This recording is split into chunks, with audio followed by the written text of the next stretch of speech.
നമസ്കാരം. ബംഗ്ലാദേശ് പ്രധാനമന്ത്രി സ്ഥാനത്ത് നിന്ന് രാജിവെച്ച ഷെയ്ഖ് ഹസീന രാജ്യം വിട്ടതായി സൈനിക മേധാവി ബേക്കർ ഉസ് സമൻ അറിയിച്ചു.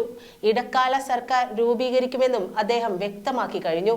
പ്രക്ഷോഭം നിർത്തിവെക്കണമെന്നും രാജ്യത്തെ ശാന്തിയും ക്രമസമാധാനവും പുനഃസ്ഥാപിക്കാൻ സഹകരിക്കണമെന്നുമാണ് അദ്ദേഹം ടെലിവിഷനിലൂടെ രാജ്യത്തെ അഭിസംബോധന ചെയ്യവേ ആവശ്യപ്പെട്ടത്. കഴിഞ്ഞ ഏതാനും ആഴ്ചകളായി രാജ്യത്ത് നടത്തുന്ന കൊലപാതകങ്ങൾ അന്വേഷിക്കുമെന്നും അദ്ദേഹം ഉറപ്പ് നൽകുന്നുണ്ട്. 300ഓളം പേരുടെ മരണത്തിൽ കലാശിച്ച ജനകീയ പ്രക്ഷോഭം ഷെയ്ഖ് ഹസീനയുടെ കൊട്ടാരത്തിലേക്കുള്ള ലോങ് മാർച്ചായി മാറുകയും കാര്യങ്ങൾ കൈവിട്ടു പോകുകയും ചെയ്തതോടെയാണ് പ്രധാനമന്ത്രിയുടെ രാജി അനിവാര്യമായത്. തന്റെ സഹോദരിക്കൊപ്പം സൈനിക ഹെലികോപ്റ്ററിൽ രാജ്യം വിട്ട ഹസീന ബംഗാളിലേക്ക് പോയതായി പ്രാദേശിക മാധ്യമങ്ങൾ റിപ്പോർട്ട് ചെയ്തപ്പോൾ ത്രിപുരയിലെ അഗർത്തലയിൽ എത്തിയതായി BBC ബംഗ്ല റിപ്പോർട്ട് ചെയ്തു. രാജ്യവ്യാപകമായി പ്രഖ്യാപിച്ച കർഫ്യൂ ലംഘിച്ചുകൊണ്ടാണ് പ്രക്ഷോഭകർ ഹസീനയുടെ കൊട്ടാരത്തിലേക്ക് മാർച്ച് നടത്തിയത്. ഹസീനയുടെ രാജി ആവശ്യപ്പെട്ടായിരുന്നു മാർച്ച്. പ്രക്ഷോഭകർ അട്ടിമറി നടത്താൻ ഒരുമ്പെടുന്നതായി ആരോപിച്ച് ഹസീന മൊബൈൽ ഇന്റർനെറ്റ് വിച്ഛേദിച്ചിരുന്നു. അനിശ്ചിതകാലത്തേക്ക് സൈന്യം പുതിയ കർഫ്യൂ പ്രഖ്യാപിച്ചിരിക്കുകയാണിപ്പോൾ. സിവിൽ സർവീസിൽ സംവരണ ക്വാട്ട നിശ്ചയിച്ചതിന് എതിരെയുള്ള വിദ്യാർത്ഥി റാലികളാണ് രാജ്യത്ത് 15 വർഷത്തെ ഹസീന ഭരണകൂടത്തെ തകിടം മറിക്കുന്ന തരത്തിലുള്ള വൻ പ്രക്ഷോഭമായി മാറിയത്. മുൻ സൈനിക ഉദ്യോഗസ്ഥരും സിനിമാ താരങ്ങളും സംഗീതജ്ഞന്മാരും ഗായകരുമടക്കം സമൂഹത്തിന്റെ നാനാതുറകളിൽ ഉള്ളവർ പ്രക്ഷോഭത്തിന് പിന്തുണ നൽകിയെന്നതും ശ്രദ്ധേയമാണ്. വിവേചന വിരുദ്ധ വിദ്യാർത്ഥി പ്രസ്ഥാനം എന്ന കൂട്ടായ്മയാണ് നിസ്സഹകരണ സമരം പ്രഖ്യാപിച്ചത്. നികുതിയും വിവിധ സർക്കാർ ബില്ലുകളും അടയ്ക്കരുതെന്ന് സമരക്കാർ ആഹ്വാനം ചെയ്തിരുന്നു.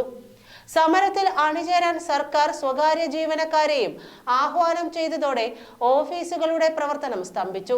പ്രധാനമന്ത്രി ഷെയ്ഖ് ഹസീന ശനിയാഴ്ച ചർച്ചയ്ക്ക് വിളിച്ചെങ്കിലും പ്രക്ഷോഭകർ തയ്യാറായില്ല. ഇതിനു പിന്നാലെയാണ് വിദ്യാർത്ഥികളല്ല ഭീകരപ്രവർത്തകരാണ് പ്രക്ഷോഭത്തിന് പിന്നിലെന്നും ഉരുക്കുമുഷ്ടി ഉപയോഗിച്ച് അടിച്ചമർത്തുമെന്നും ഷെയ്ഖ് ഹസീന പ്രഖ്യാപിച്ചത്.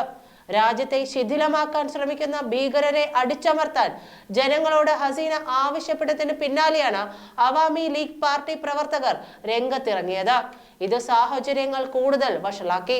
1971 ബംഗ്ലാദേശിനെ പാകിസ്ഥാനിൽ നിന്ന് സ്വതന്ത്രമാക്കിയ വിമോചന യുദ്ധത്തിൽ പങ്കെടുത്ത സ്വാതന്ത്ര്യ സമര സേനാനികളുടെ മക്കൾക്കും കൊച്ചുമക്കൾക്കും ഉൾപ്പെടെ രാജ്യത്തെ ഉന്നത സർക്കാർ ജോലികളിൽ സംവരണം നൽകുന്നതിനെതിരെയാണ് ബംഗ്ലാദേശിൽ പ്രക്ഷോഭം ആരംഭിച്ചത്.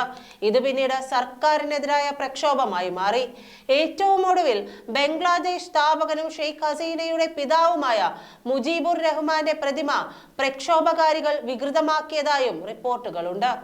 അതിനിടെ ഇന്ത്യ ജാഗ്രതാ നിർദ്ദേശം നൽകുകയും ചെയ്തു. ബംഗ്ലാദേശിൽ സംഘർഷം വ്യാപിക്കുന്ന സാഹചര്യത്തിൽ ഇന്ത്യൻ പൗരന്മാർക്ക് കേന്ദ്ര സർക്കാർ ജാഗ്രതാ നിർദ്ദേശം നൽകി കഴിഞ്ഞു. ബംഗ്ലാദേശിലേക്ക് യാത്ര ചെയ്യുന്നത് ഒഴിവാക്കാനും നിലവിൽ അവിടെയുള്ളവർ പുറത്തിറങ്ങാതെ സ്വയരക്ഷ നോക്കണമെന്നും ധാക്കയിലെ ഹൈക്കമ്മീഷനുമായി ബന്ധപ്പെടണമെന്നും വിദേശകാര്യ മന്ത്രാലയവും നിർദ്ദേശിച്ചു. 4096 കിലോമീറ്റർ വരുന്ന ഇന്ത്യ ബംഗ്ലാദേശ് അതിർത്തിയിൽ BSF അതീവ ജാഗ്രത പുലർത്തുകയാണ്. നന്ദി.